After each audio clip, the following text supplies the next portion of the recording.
네, 오늘은 대입 수학 능력 시험을 보는 날입니다.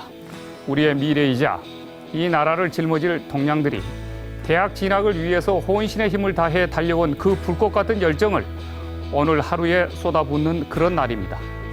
수학 능력 시험을 준비해온 입시생 여러분, 그리고 그 자녀들의 뒷바라지를 위해서 밤낮을 가리지 않고 헌신해온 부모님과 모든 가족 여러분, 그동안 참 고생 많으셨습니다. 정말 고생 많으셨습니다.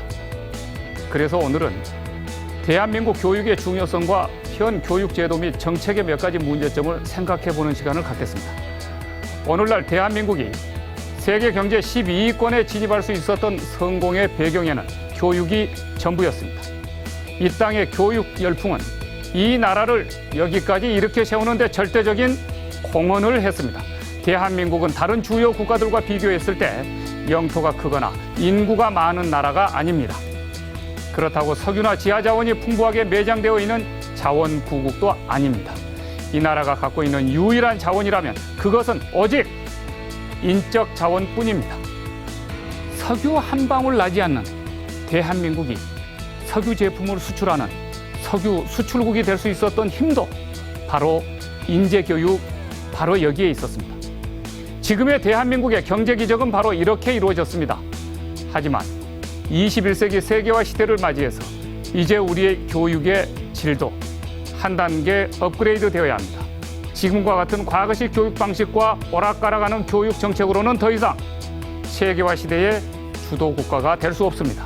지금과 같은 우리의 교육 방식과 교육 제도가 비록 산업화 기적을 만들어낸 중심 동력으로 작용했을지는 모르지만 이런 교육 제도와 정책으로는 더 이상 미래를 주도해 나갈 수는 없습니다.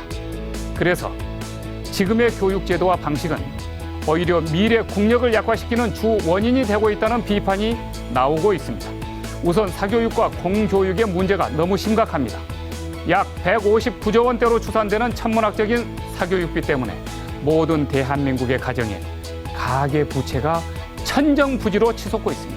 이런 사교육의 폐해 때문에 공교육은 죽고 있고 이것은 교육의 양극화와 불평등을 초래하고 있습니다. 사교육은 지금 사회 갈등의 중심 요인이 되고 있습니다. 여기에 높은 사교육비 부담은 저출산의 원인으로 작용해서 이 나라를 인구 빈곤국으로 몰아가고 있습니다.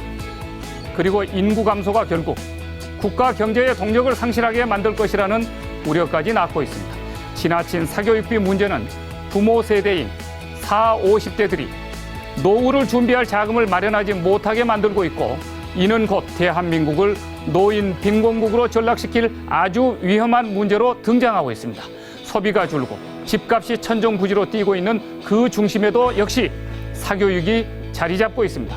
이제 정부와 정치인들은 국민들의 높은 교육열을 지속시켜 나가되 이 열기를 담아낼 효과적인 교육 제도와 정책을 창안하는 데 선택과 집중을 해야 합니다. 그래서 이 망국적인 사교육 문제를 해결해야 합니다. 우리의 교육 제도는 아이들에게 학교가 가기 싫은 곳이 아니라 가고 싶은 곳으로 다가가게 만들어야 합니다. 아이들이 즐겁고 자신들이 잘하고 좋아하는 그런 부분에 저마다 타고난 끼와 재능을 마음껏 쏟아부을 수 있는 그런 창의적인 교육 제도로 바꿔야 합니다. 지금 국회 교육위원회는 밤을 낮삼아서 이런 일에 여야가 머리를 맞대야 합니다. 국회의원들이 놀아서는 안 됩니다. 박 대통령과 교육부 역시 초능을 다퉈서 젊은이들과 학부모들이 안고 있는 사교육비 문제를 해결해 내야 합니다. 이렇게 함으로써 천문학적으로 쌓여가는 가계부채 문제도 해결하고 국가 경제를 살리는 교육 제도와 정책 개발에 투신해야 합니다. 투신. 우리가 내세울 유일한 자원이, 우리가 내세울 유일한 발전의 힘이 교육뿐입니다. 미래의 통일 한국, 대한강국도 교육혁명에 달려 있습니다. 이제라도 정부와 정치인들은 비상한 각오로 이 망국적인 사교육 문제를 해결하는 데 총력 정진해야 할 것입니다. 장성민의 시사탱크, 저는 내일 이 시간에 다시 찾아뵙겠습니다. 시청해 주신 여러분 대단히 고맙습니다.